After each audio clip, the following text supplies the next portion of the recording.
Më kujtohet rasti Berin Këlliçit mua.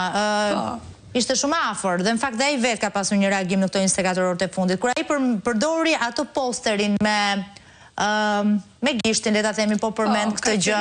Ka pasur si bje, një vit apo 2 vite më parë, se nuk e 2 vite më parë. 2023-shin. Po, 23-shin. Po, kishte një reagim. Kishte reagim shumë të madh. Është reaguar deri edhe te komunitetet e besimeve fetare. Kjo pra, se jemi të vërtet.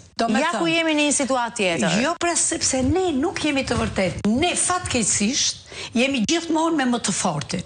Kur ne, të paktën aktivistët duhet jenë me më të dobtin.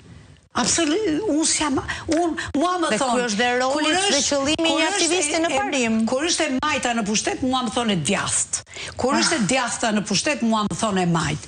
Pse? Unë faktikisht, po të gërmosh, në origjinën time, unë jam super e djathtë, sepse babaj ka vdek në burg të Burelit.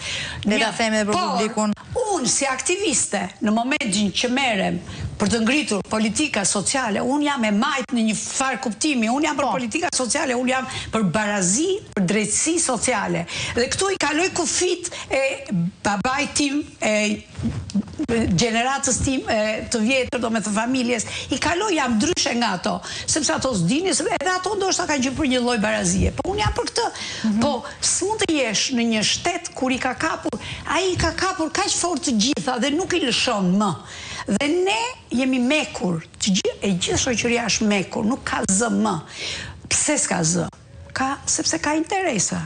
Sa mira njerëz punojnë në institucionet shtetërore, marrin një rrogë, 3 zinxhirin, nuk janë specialist, marrin është bërë diçka pak e nga pak në 12 vite.